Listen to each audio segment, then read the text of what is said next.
Tune in to Heel of the Ring podcast on the Sports Jedi Network channel. May the sports be with you. Because I am the hero the Sports Jedi deserves, but not the one it needs right now. Long live Lexus King.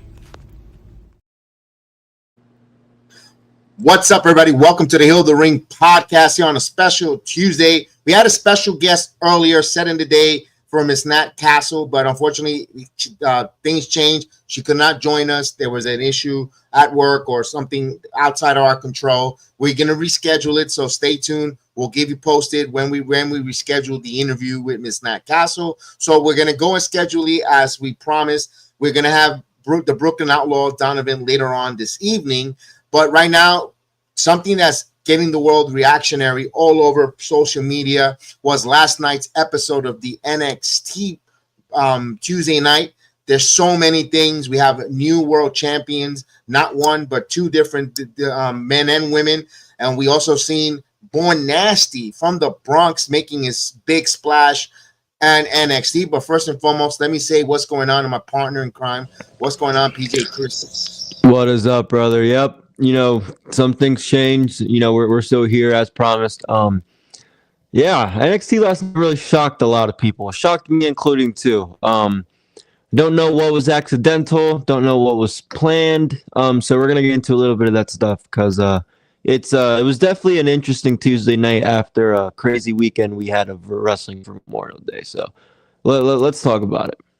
Yeah, it was a long weekend in Tampa Bay, Florida. Originally, this NXT was supposed to take place in the same arena in the Yuengling Center in Tampa due to the low ticket sale. They moved it back to the Performance Center, back to Orlando, the trusty, cozy confines of the Performance Center.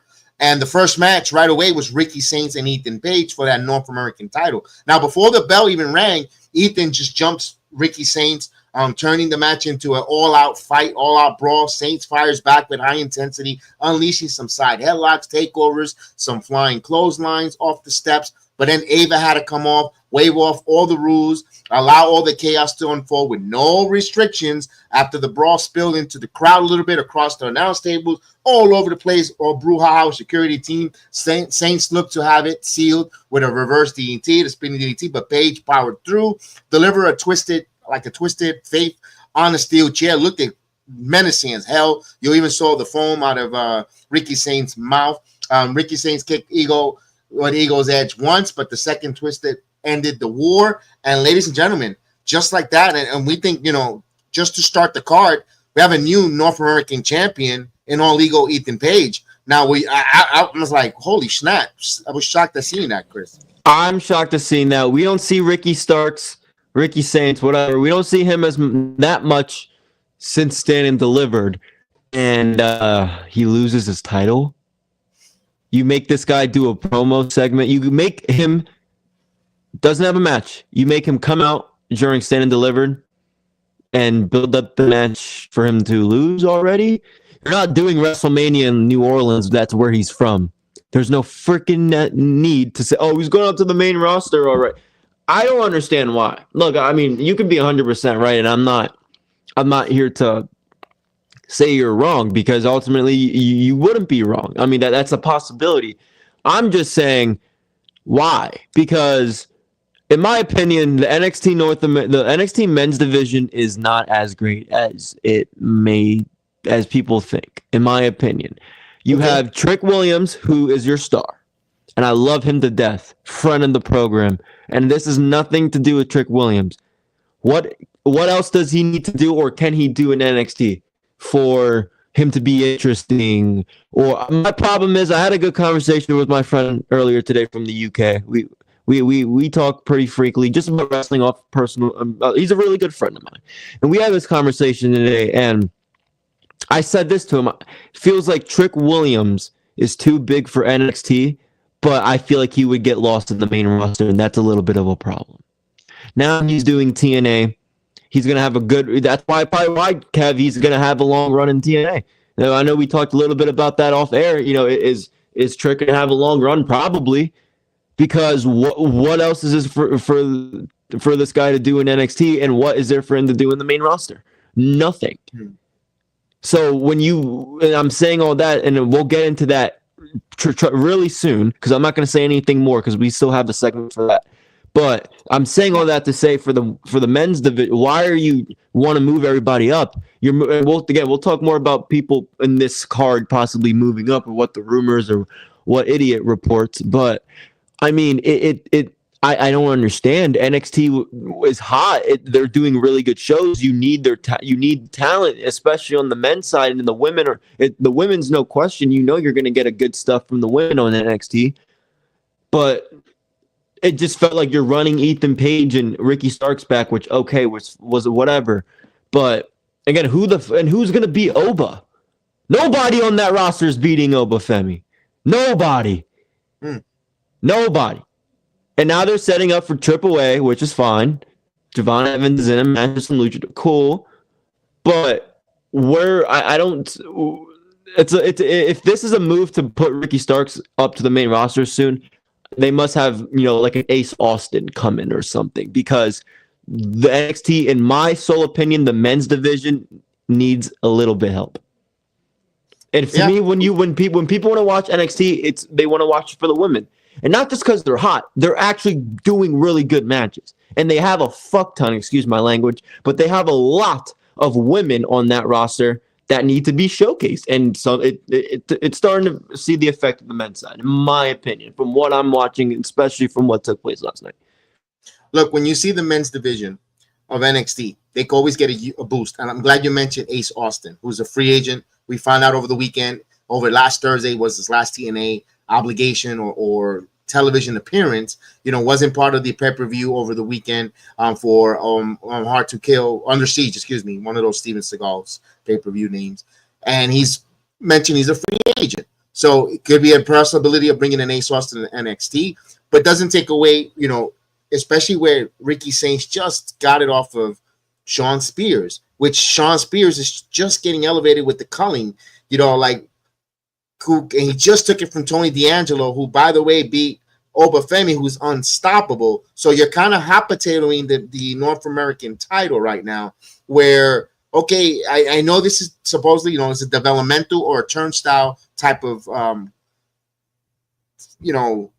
organization where NXT is. It's a turnstile. They're there for a couple years, 2 years, maybe 3 years if you're pushing it, and then either you go to the main roster or you get released. When it comes to NXT, you're not a lifer in NXT because they want to continue bringing young NIL wrestlers, young LFG now WWE ID, and certain released AEW former wrestlers in for a little bit, or from outside from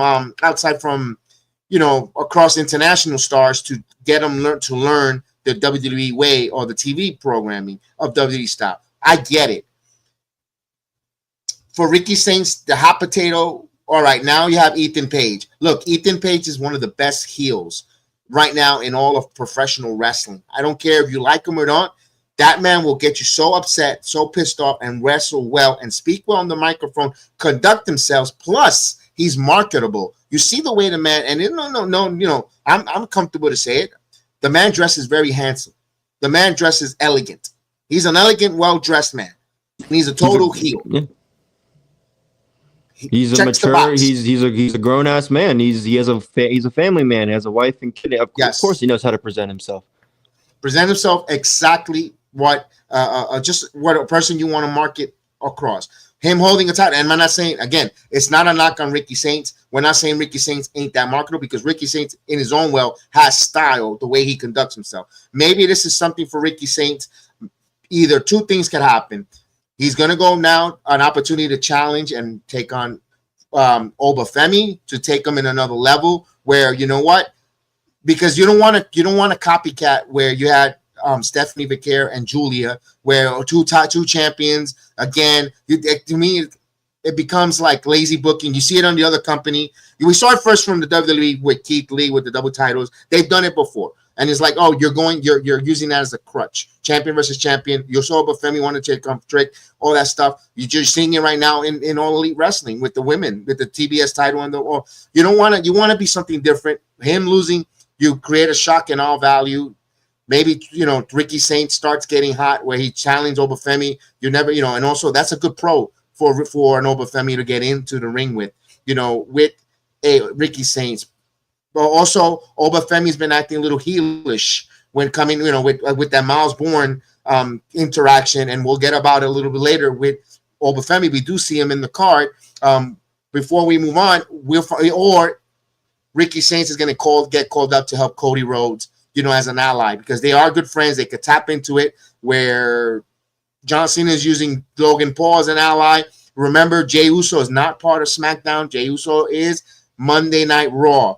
Cody Rhodes isn't on SmackDown. And if Cody Rhodes has an issue where you never know when they might bring up a Ricky Saints. I don't know. Again, don't ridicule me. I don't know where they're going. I'm very confused when it comes with the WWE direction with their creative right now. It's like they're making it up on the fly. Either they want to piss off the podcast content creators that want to criticize their stories because it looks too predictable, and they want to do swerves, or I don't know what in what world they're doing, because it kind of seems like that. They're doing this stuff to piss off the content creators like a JD from New York who shits on anything. So you want to shit on something, we're going to give you something to really shit on.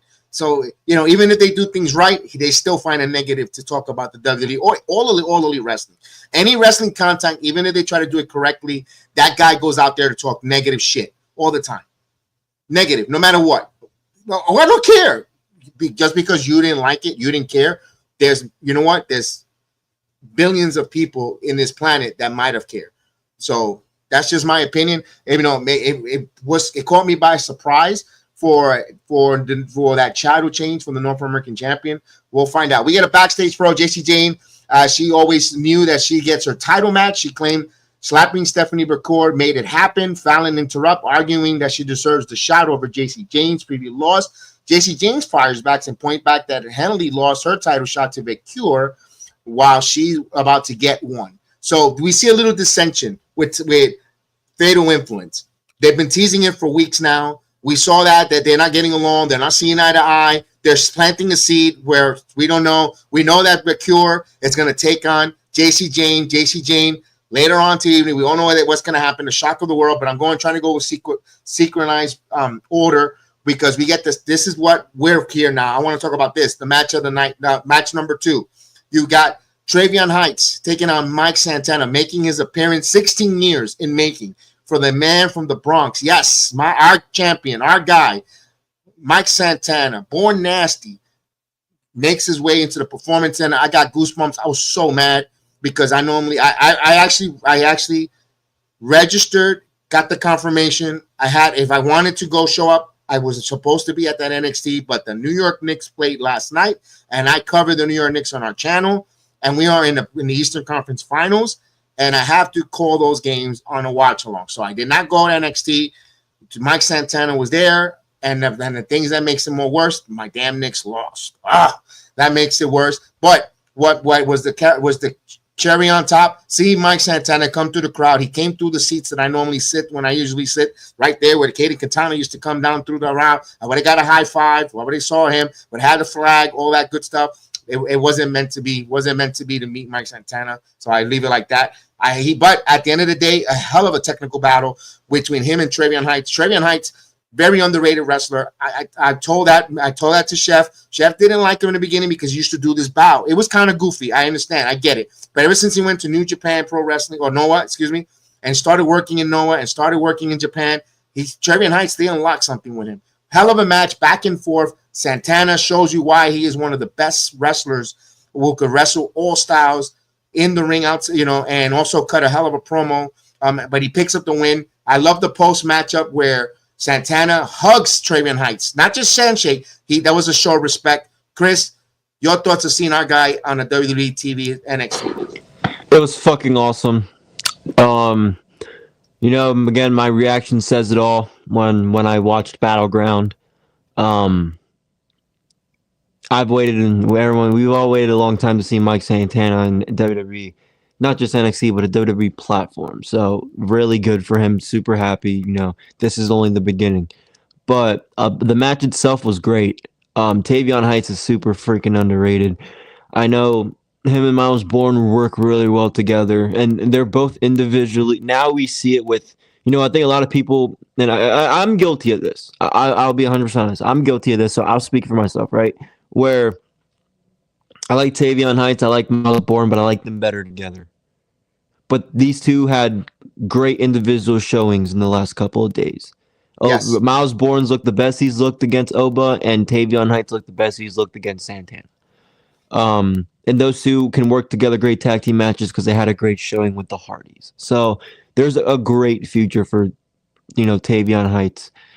I think his first segment or his first feud, because we're gonna talk about the Santana shit later. So I'm not gonna talk. No, let's go. No, let's go with it right now. No, because it's not real quick about Tavion Heights, right? Real quick, and then we'll lead into it. With Tavion Heights, we see a lot of jealousy and all that with Charlie Dempsey. So if you want to get him seasoned with like storytelling, I think that'd be a really good story for him to tell. That's all I wanted to say before we talk about Santana. Yeah, because Charlie Dempsey could either go after either Miles calls him a big match, calls Miles another big match, calls them to a tag team title match in the future. There's a lot of scenarios that could happen. That's why I said if you want to really season them two with more storytelling, that's a perfect story to start with. Or Charlie Dempsey could bring another person in to counteract, both Miles and Tavion Heights. See, this is where Damian Kemp would have been phenomenal. Oh yeah. Brad Stevenson, and that would have been a great opportunity there. But here's the one thing out of that North Quarter Couch Club, I like them all together. That you got to give Ren Sinclair more opportunities. She is a great wrestler. Don't let her smile. Don't let her fool you there in her short shorts and her Daisy Dukes. That young lady could go. She is a very underrated wrestler who cut her teeth in the independent scene as Maddie. She is a real good wrestler. She is too talented to be doing what she's doing, being a vignette, being a valet, just in shorts. Hey, she's great on the eyes, don't get me wrong, but she is much more talented than just eye candy for the North Quarter Catch Club. And when she has a beautiful smile, pearly whites, but they need to give her more opportunities because that girl is talented in the ring. Trust me, if you're following independent scene, check it out. She could go. Maddie could go. She could go. Ren Sinclair could go. So I wish they give her more opportunities in a stacked women's division where it's starting to get a little thin because certain rumors are women are getting called up.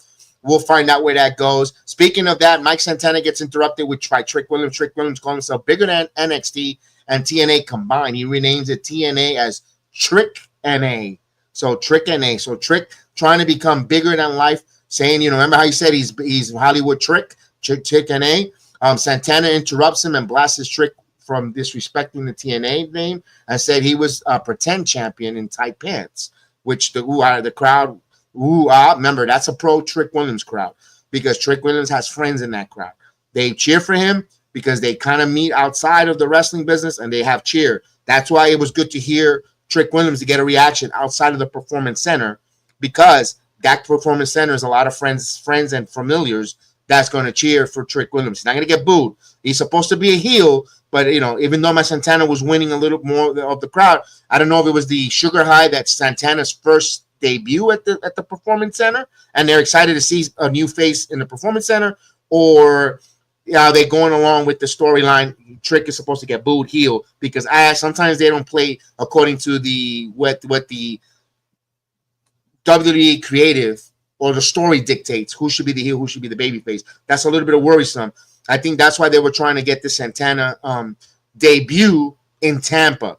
We're not in the Performance Center in Tampa in a big stadium because they knew Trick was going to go over and they wanted to see the reaction from not the same folks that go Tuesday nights to hijack the story of who babyface and heel in the Performance Center. So I'm glad it looked good on TV. I'm glad it was done well.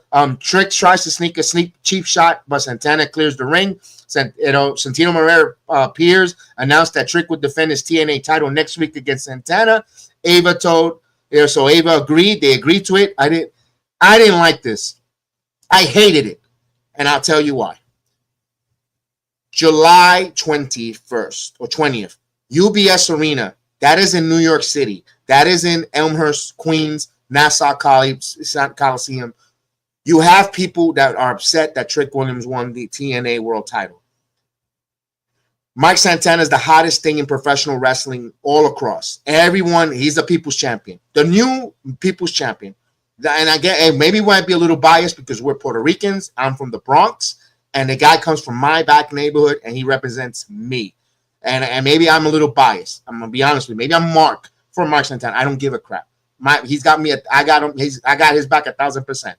But my thing is, you want to showcase him to go win that title for us New Yorkers, New Yorkers in the UBS arena, because that will bring people into the arena to go see Mike Santana capture the title. Why next week, Chris? Why? What's the rush? We talked. We didn't know what to talk about. We talked about this in the DMs and off air. We still can't come to a conclusion on why they would want to do this match so soon, because what you said is perfect. I mean, what you've said, whether people on the internet want to take it as their own, we've been saying this since January. So, I mean, is it because, again, it could, you guys could think we're being biased. This is the thing though. We start looking, when you do what we do, you have to look at this shit like a fucking business, man. That's what it is. Making money, what's in the future. What are they gonna do with Trick Williams and Santana in the Performance Center? It's not like a Tuesday night on let's go. It's not like a Tuesday night on at Madison Square Garden Theater. Right. It's which I personally thought would have been the perfect place to introduce him during that show. Absolutely.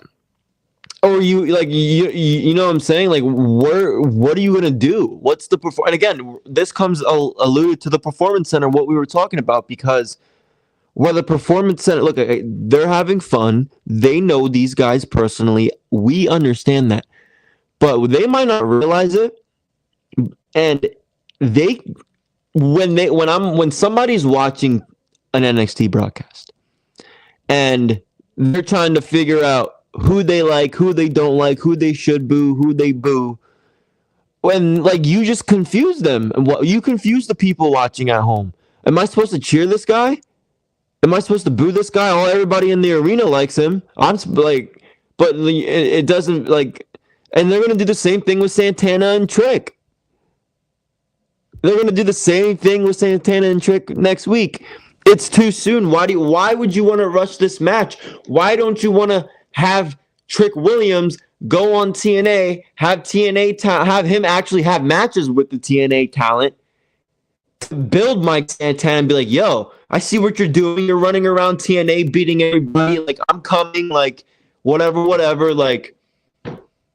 There's so much to do with this shit. There's so much to do with Santana. What's Trick gonna do? You're gonna build them. You're gonna make Santana lose to build them up at the UBS arena? Seriously? You have to have him lose in order to do that shit? Oh my God! Home run, O'Neal Cruz. Let's go. But you know what I'm saying? Why do you have to have him lose for him to get built up at the UBS arena? That's where it should be. It's right in front of you. New York guy, Puerto Rican, right in his backyard. And they're going to throw it away for the Performance Center. It's really a shame. It's a shame. It's a shame. I'm really disappointed in their decision making. If the match happens at UBS still, we're still going to mark out. We're still going to have a great time and love it. But why do you have to have Santana lose a match against him first already? Why do you need a part 2? Give me this was stupid, man. This was ridiculous. Unless if it gets thrown out. Where the case is, if they have this shit down Tuesday night and there's a blatant interference by somebody that we don't know, and it's gonna kind of sucks because you're really gonna Mike Santana, you're gonna have a disqualification. I mean, really, because I don't want to see Santana get pinned yet on the WDTV. You're telling me he's inferior. He can't go to NXT to win. No, this guy is a champion, and not just one, in 3 different independent companies. House of Glory, one of the longest reigning House of Glory champions currently right now. He just captured gold in another company, and now he has a chance to get TNA gold. where right now he's on fire. The guy is on fire all across right now. Listen, Joe Henry was on fire. Oh, yeah, Joe Henry pulled the trigger. But admitted by the booker himself of TNA, said that he kind of should have pulled the trigger on Joe Henry a little earlier, was afraid that he might have lost the boat on Joe Henry. Personally, the first opponent that Trick Williams should be going after him should be Joe Henry. Have him go against all odds against Joe Henry, then Trick a couple people in front. Because listen, if he gets rid of Santana, it's not like they have a call, they don't do their call your shot until later on for the gauntlet later on, for Bound for Glory. That's not happening yet. So we're not, for him to call his shot and win that's ways away right now for him. They don't have like a Money in the Bank. That's the kind of idea to that. So it's not, and unless they push it ahead of, but I don't think so, because against all odds is coming up in 2 weeks, and then they go into UBS. That's the problem now. This is where they get pigeonholed when it comes to TNA, because they recorded. Said earlier by Tommy Dreamer and Busted Open, they recorded already 3 weeks or 2 weeks of shows where they got kind of record like if who won and who might not won. And it's like, oh, that sucks, because you just changed champion and you recorded the show 2 days, a day before you made the title change. How? So I am befuddled, confused with both TNA and NXT with their booking decision. Hey, look, I'm glad Trick won, because I thought I was going to leave for Mike Santana at the UBS Arena. That's what I thought, because listen, I heard people on Bust Open, Nick Nemeth. Come on. So you're going to pass off the hottest guy who is 34 years old right now, Mike Santana, for a 44-year-old Nick Nemeth. He's good with the tag team title. You're going to put the title back on Nick Nemeth again? Why? Because he's blonde and white? Really? That's what I feel. That's the way I feel. You're going to pin Mike Santana. Oh, Nick Nemeth should take it from Trick. Why? Because he's blonde and white, right? So my Puerto Rican champion can fight in UBS and have a chance. He's got to get pinned first. Bullshit. Or are you going to go with a 40, and there's nothing wrong, because that's my age, a Frankie Kazarian? So what is that going to do for the future? Leon Slater's too young. Leon Slater's 21 years old. He's too young right now. Right now, he's not the face of the company, because he could barely he'll get eaten up with promos easily. He's not there yet. You're not going to go to Jeff and Matt Hardy either. You already went the Moose route. Do you want to go back with Moose? Okay, fine. Moose beats Trick Williams. All right. But damn, you really couldn't give Mike Santana an opportunity? Moose is almost the same age as Mike Santana. I think maybe a couple of years older than Mike. And my point is, what are we holding here? And then you wonder why Joe Henry bailing. Why you think Joe Henry's leaving in December? His contract is up. No way in freaking hell he's staying in TNA. He's bailing to the WWE. He's coming. He's coming to the WWE. He's gonna have his match with John Cena. What he wants. He dropped the title. He's gonna get his match. Cena. Now he could fight John Cena, because there's no TNA title. Like you guys were saying, oh, they buried him. They embarrassed the TNA champion. He's not the champion. He'll have his match with John Cena.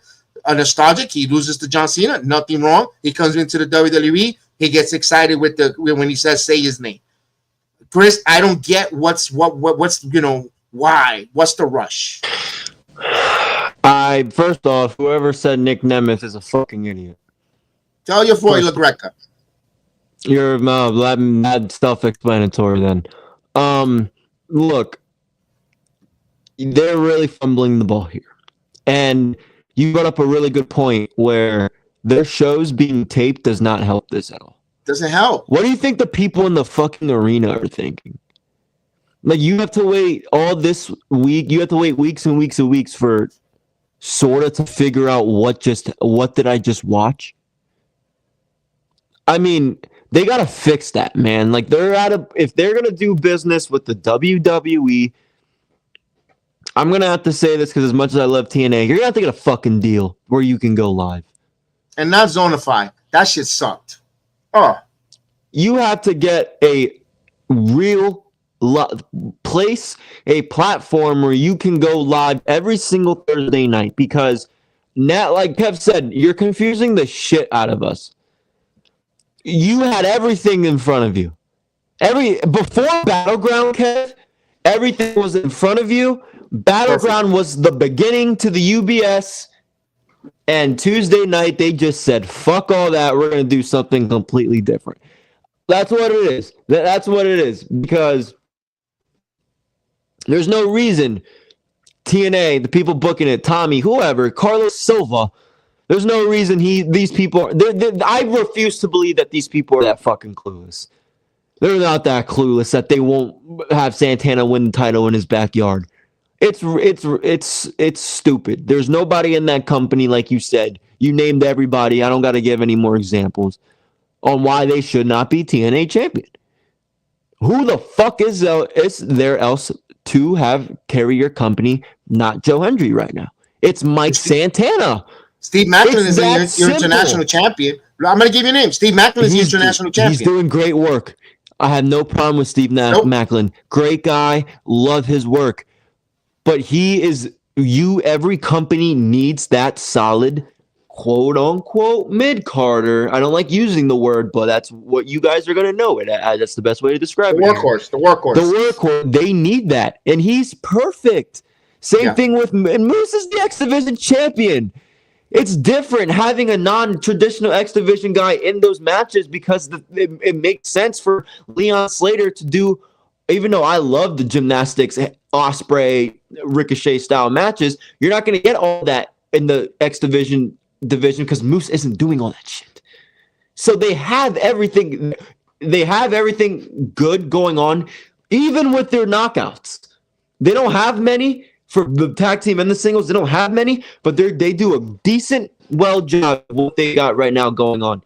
It's their world championship scene that they have absolutely fucked right now. And it's disappointing. It's disappointing. They have no idea what they're doing. And good again, like Kev said, I might be using the word disappointing too much because it might be bias. But it's not just we want that. It's in front of you. How do you guys not want that? How do you guys not see that? Nick Nemeth winning. If Slammiversary, first off, if Santana's not even booked in a title match, I don't know if I'll watch it. I'll be honest. Fair. But I love TNA. I love wrestling. So my dumbass says that I'm gonna watch it. So, but if TNA goes off the air on Slammiversary with Nick Nemeth holding the TNA title up in the air, I'm not watching TNA for a little bit. Until he loses it, I'll be putting it out. I'll be putting it in the back burner. I'll be putting it in the back burner until he loses. I'll say that. Yeah. Not that I'm not going to watch it. I'm obviously going to see what's going on. I'm going to want to keep up with it, but I can't.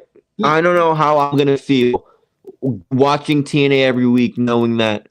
Okay, what can Santana do now? Go after the X Division title. Go after the international title. Look, I'm going to have to put the biasness aside, Kev. His momentum's going to get fucked. Listen to what I'm going to say here. And again, Beef was like, oh, you just hate him because it's your guy that's not going to win. That could be for a point, could be true. But here's one thing. This is said by Nick Nemeth on Busted Open. He admits that he hates watching wrestling. He hates watching. And he's supposed to be on Sirius Satellite Radio breaking this shit down. But he only watches when he has to go the next day. He doesn't care about wrestling. He hates it, he detests it. Why should I get behind a man that says he hates watching wrestling or doesn't even love the art that he works in? You know, when meanwhile Mike Santana is bleeding and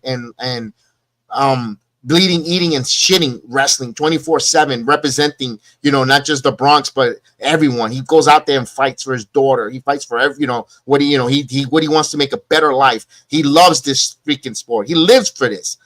That's the kind of guy I want representing as a champion. I don't care if, you know what, and the point at the end of the day, I don't care if he's a Boricua or not.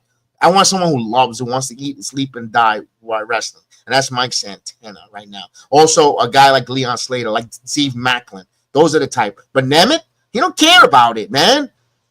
Like, really? And I'm like, for them to throw his name out there, like, I don't, again, that's just us speculating because when Dave LaGreca starts going on his stupid rants and then all the Hall of Famers agree with him and they start putting that out in the radio, yeah, Nemeth, yeah, he's great. It's a great promo. He worked for us.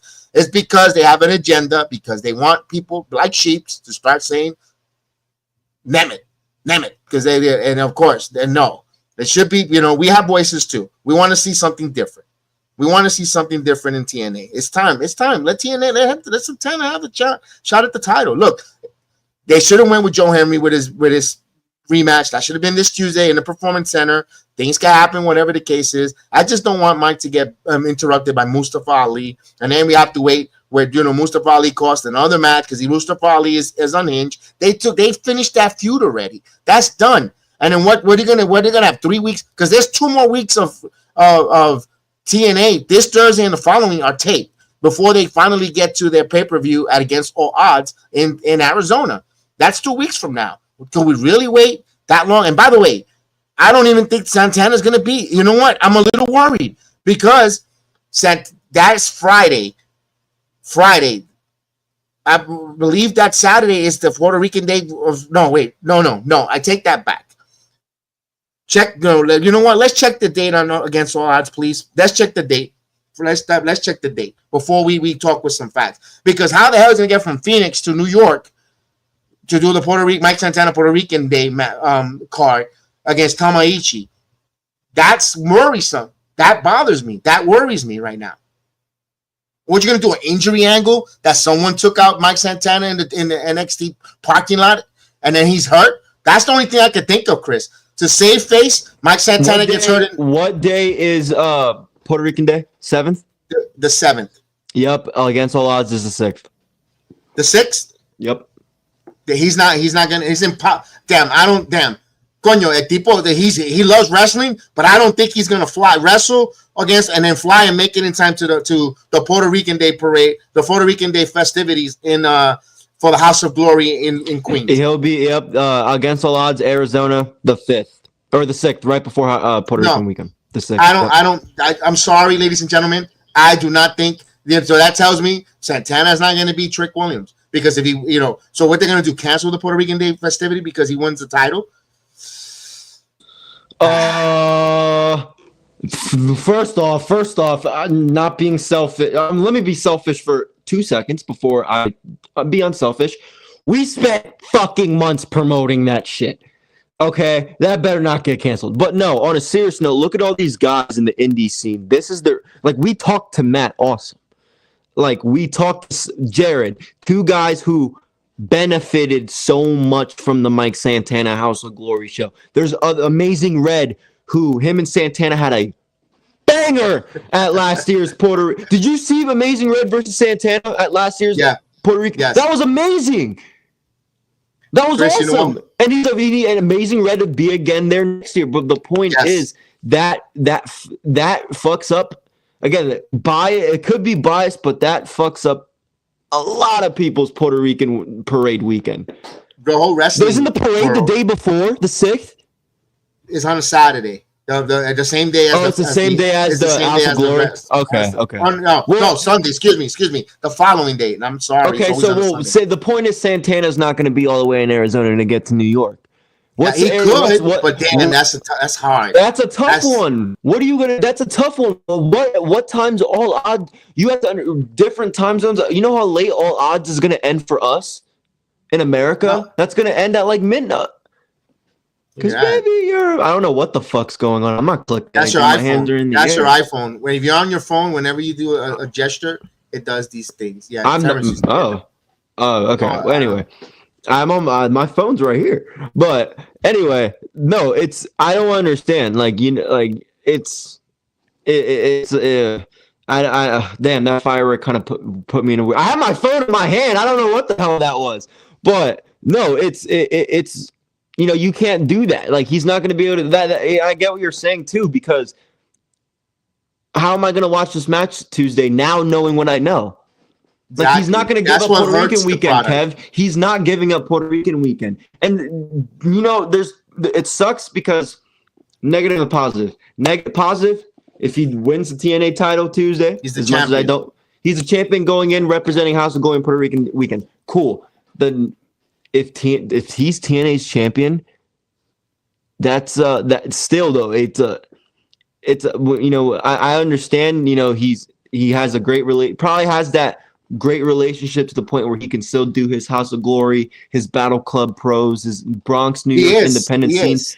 But as TNA champion, we talk about it, Kev. When you're the champion, we talked about it yesterday with Johan It doesn't matter what company you're in, independent, big leagues, or quote unquote, or what. You're dependent on. You're the main guy. You're gonna have to go do press. You're gonna have to go do press before all odds. You're gonna have to do media all day, interviews. You are a Hispanic guy. There are going to be a lot of media outlets, como Telemundo. There's going to be a bunch of Spanish outlets too. Like, you're going to be a busy guy as champion. That's what it comes with. So, I for that, I don't see him, unfortunately, winning the fortunate but unfortunate. And again, something has got to happen, because no way you can have Mike Santana take a pin. Hell no. Kev, you don't understand. If there's, but you have to book. You got to book Trick really strong. That's the problem. They put themselves in a booking corner. I swear to God, Kev. We'll I mean, if the Knicks don't do shit this week, tomorrow, we are going to be watching that shit live.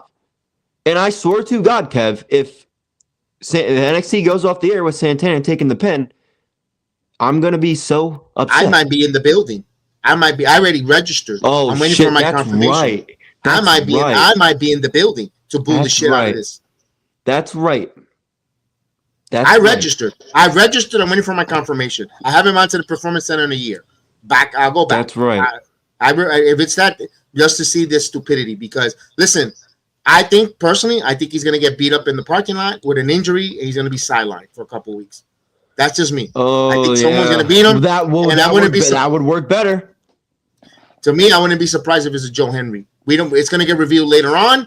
I think Joe Henry attacks Mike Santana, where Mike Santana gets hurt. He's all prolonging, and then we're going to find out it was. At this point, Kev, they have to do that to not get me that upset. And guys, we are 40 minutes into this, and there's still something completely else that pissed me off last night. Not pissed me off, but confused the shit out of me too. So let's go there, because we got a special guest. We got a special guest later on in another stream that's going to join us, of course, and we don't want to make him wait. We want to make sure he gets our full attention. We'll move on. What happens there? Let me go this one real quick. Jada Parker versus Tatum Paxley. It was what it was. They had some backstage heat. Jada Parker wins via pinfall. Paxley falls victim to the hypnotic, but the post matchup, Thea Hale attacks Parker, but Parker escapes before the Kimura lock could be applied. Another dominant presence in Rising for Miss Parker. Here's another one though. The debut of Jasper Troy versus the hot Dante Channel. Jasper Troy wins. I told that kid is going to be a problem. A good way, in a good time. That guy has an it factor. We saw also the ruler come out and in the balcony and kind of throw cold water on his first win. So they're setting up Jasper Troy and Obafemi. The way booking is going on with TNA and NXT, WWE, wouldn't be surprised if Jasper Troy beats Obafemi for the NXT World Title. I wouldn't surprise me one freaking bit. And Booker T will be like, "Oh yeah, man, yeah." Wouldn't be surprise me one bit if Jasper Troy is a new NXT World Champion. Here's another one. Here we go. Let's forget about all this other stuff, because we got short of time. We want to talk about the main event. Stephanie Becker with JC Jane with Fatal Influence around her. Of course, we saw some shenanigans. We saw Dallas y La Chica Tormenta, come out. Lola Vice is becoming an ally, which everyone thought should be Jordan Grace. No, give something for Lola Vice. Also, she speaks Spanish, where the communication will be so great if they wrestling, if they want to continue the feud in AAA, not just NXT TV. You have that. Also, the in-ring. So these ladies never worked with each other, different styles. With Lola Vice, with a veteran, they could call a match. She could understand the language, no language barrier, whatever the case is. I'm okay with that. But here we go to the finish. As Vakor went for the finish, Fallon Henley nailed her in the head with the ring post with a tiger kick. Then behind the referee's back, while Jane capitalized and hit her with a rolling thunder punch right into the jaw. Gets the 1-2-3 pin. This is going to be a hot take from me. No one's talked about it. When I saw it, it came to my head. I think Stephanie Becker got hit in the head with that kick, got hit in the face, and I think she had her bell rung. I think she was meant to kick out at 2, and the referee went through with the count. Once the referee goes through the count, it's official. I think Stephanie was supposed to kick out. was supposed to, I didn't watch it at the moment completely live. I watched it the whole thing afterwards, so I didn't have a timer with the time when it was supposed to go off the air from CW. Normally, when we do the live watch-alongs, I get kind of anxiety when they're about to get close to 10 o'clock. You guys got to wrap it up. Give yourself some time. But since I was doing the next watch-along, I got to watch the match afterwards. I thought, to me, that's what the first thing that came to my head. I said, wait a minute, because Mike Rome was shocked that he had to wake up, snap out of it. You got to make the call. You got to make the announcement. Even JC Jane was like, oh, damn, did I actually get the pin? That she wasn't supposed to kick out. Like, shocked. Like, she didn't pick it. To me, I think Stephanie Victoria got her bell rung. She lost count of the 3 count, and I think that's where that was supposed to go. That's just my opinion, Chris. You could be right. You could be right because I don't see I can't see this move being made in a million years. Kev brought a really good perspective for you guys about his perspective. I'm gonna talk about it as if it was planned to happen, because I'm a little bit more on Kev's side. That has to be the events. That has to be what happened. But let's do it. Let's have a conversation about if this was the plan, right? It's ridiculous because not ridiculous, but first off, we talk about the AAA show. Why the hell would you not have Stephanie Victoria going in the AAA show? And a part of me, and look, if Numbnuts is right about his report, Kev, that Stephanie has plans to go to the main roster, this was a dumb way to get the belt off Stephanie. Why wouldn't you get the belt off Stephanie at Battleground against Jordan Grace? Have a moment, have her give her a handshake, well respect, and then have her come against Io. Because look,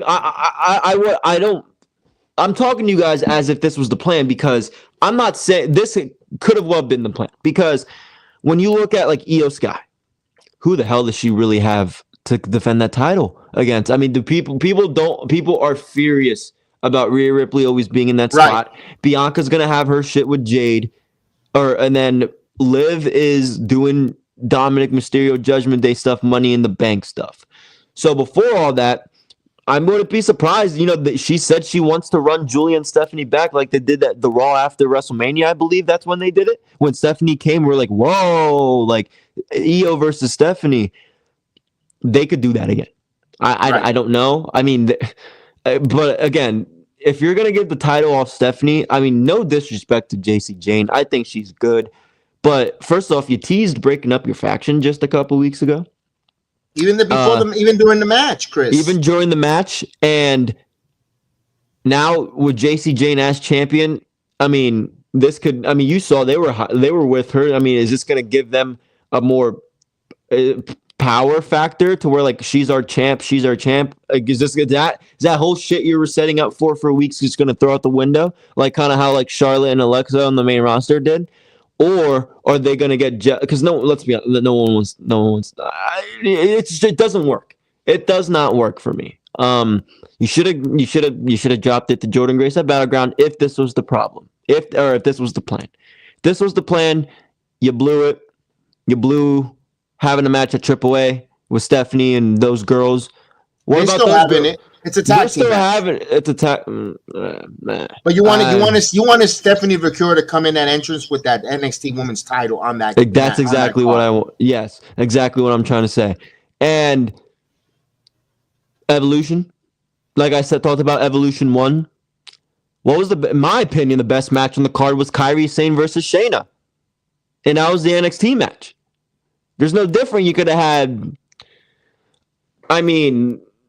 You could have had Julia. You could have had Stephanie versus what? I mean, you could have ran back Jordan Grace at Revolution 2. Stephanie have her win it there at Jordan.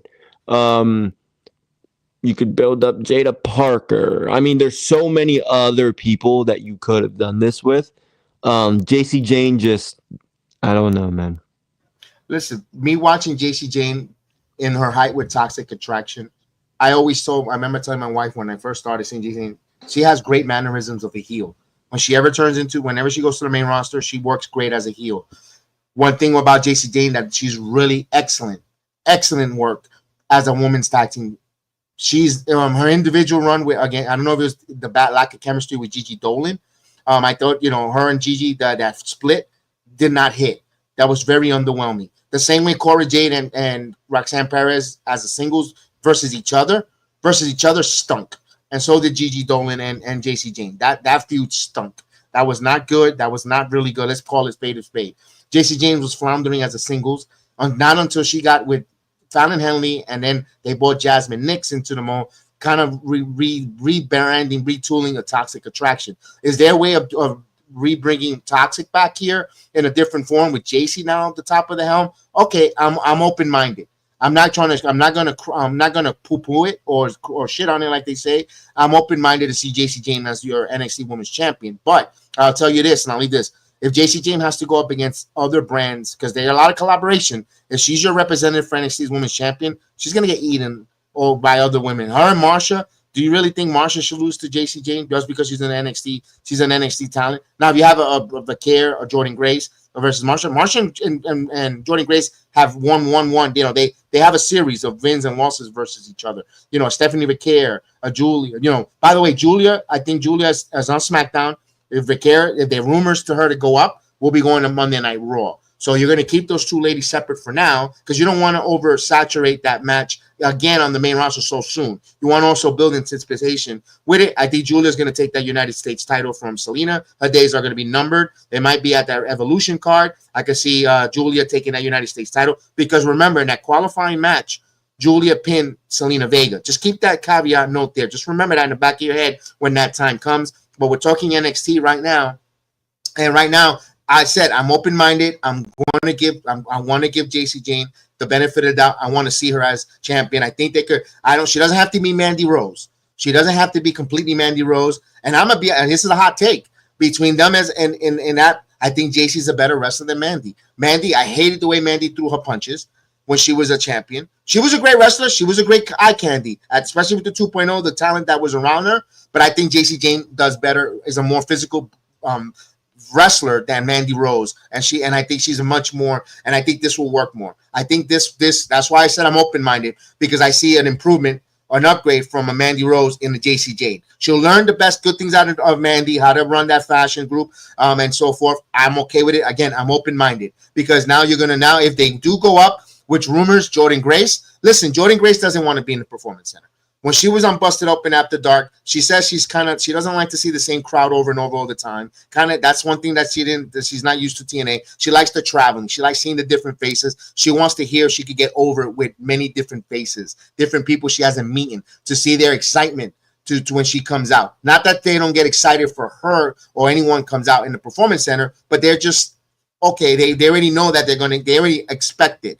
They want to see where, and she wants to get, it's like a challenge thing for Jordan Grace and Adolphia. I understand. I get what Jordan Grace meant, where the traveling, she looks like, and Jordan Grace didn't have to go to NXT. She could have went right to the main roster. She's well run. So they call her up. Great. If Stephanie Vaquer gets called up, even better, because she's going to work on Raw. Well, they're going to need that, especially with that. Raw is what? International. There, now Raw is all over and Netflix. It could be seen now. You can see La Chilena in Netflix. She's well known in Japan because her run in Japan, also in Mexico, also from Chile, from South America, representing. WWE's making her a star. It makes sense to call her up. Okay, I get it. How it got it, I still think she got her bell rung. I don't think she was going to drop that title there yet, but that's just me. Now for Ricky Saints, another one that they're saying he's going to go up. I don't know about that. I think he needs a good run with Obafemi. But at this point, Obafemi might drop the title to Jasper Troy. You don't know. I don't know what NXT is booking, what they're doing. Seriously, I wouldn't be surprised if Jasper Troy wins the title with Booker T coming out as a heel manager and help him. Booker T's done that in Reality of Wrestling. If you watch Reality of Wrestling, he's been involved as a heel manager and getting involved in doing things. Wouldn't surprise me, Booker T, because, and now that Stephanie McCourt goes to the main roster, he's not to be the lovable person with that. You want him, he could change into that heel to help a Jasper Troy because he felt he got screwed at the LFG. You could tie LFG into NXT storyline. He got screwed by the Undertaker's team and so forth. Even though he won it, but he wanted that stupid title, that stupid coach title. I don't know. I'm just saying. I'm just saying. Oh, by the way, you playing the Diamondbacks? That's what the Pirates playing? We just won. Yeah. Yeah, you know who threw the first pitch? than Nick Nemeth and Ryan Nemeth threw the first pitch of that game. No way. I swear to you. Go to TNA's account. They threw the first pitch of that game. And we were talking about, that's why I say, oh my God, ironically. We're talking about Nick Nemeth throwing the first pitch. And I'm reacting. The game just ended. Yeah, the Pirates won. Wow, that's crazy. But that's what so this is what we were shocked. Were we shocked? Yes. Was I surprised? Not the shock that, I think the bell was rung. I think her bell was rocked. She forgot. Hopefully it comes out later on after she goes up to the main roster, she admits it. And then, just remember me. Don't, remember that I said it. Remember that came from here before everyone says they reported it. Like the guy Corey. He always says that shit, and all he does is copy and paste. Just remember that. Now, I could be totally wrong. Hey, it's not the first time I've ever been wrong. But I think she got her bell rung. She forgot to kick out at 3. I'm gonna stick to it, and hey, I'm gonna stick with it. I don't think she was. That was a mistake. But now, you know what? In that mistake, I think they're gonna get the biggest push before JC Jane and company. That's what we mentioned, Mets. We mentioned that. We don't know what the logic is for Santana getting that title shot. We don't know.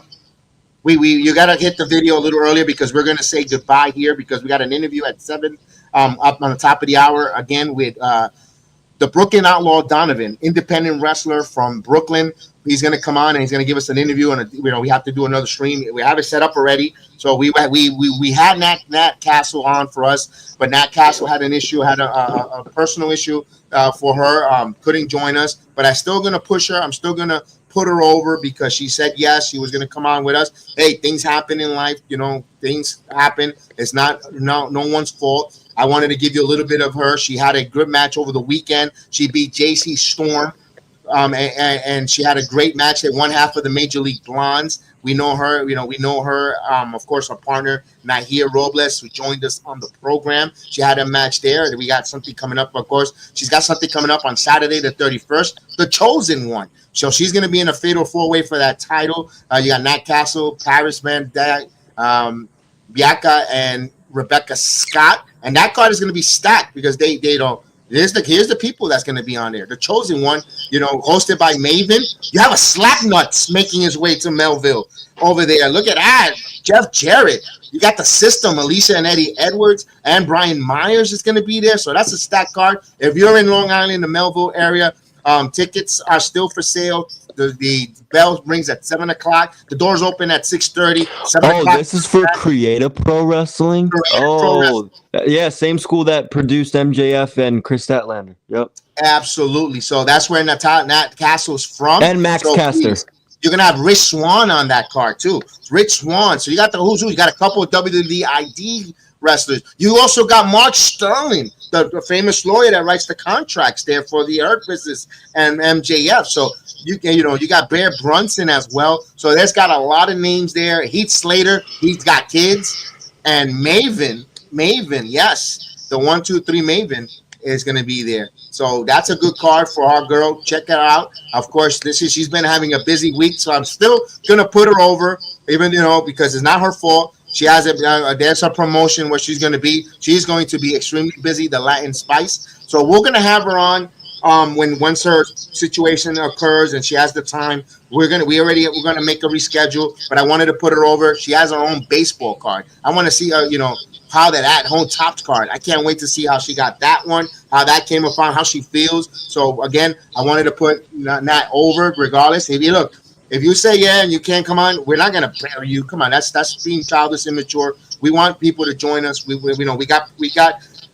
got the Brooklyn Outlaw coming up, and I can't wait to talk to him. Have that conversation. So we're gonna say thank you guys. We'll see you in a half hour. We're gonna be right back. In a new stream. We got a nice interview coming up. We're gonna retool, reload, and may the sports be with you. Don't forget weekly wrestling this Saturday.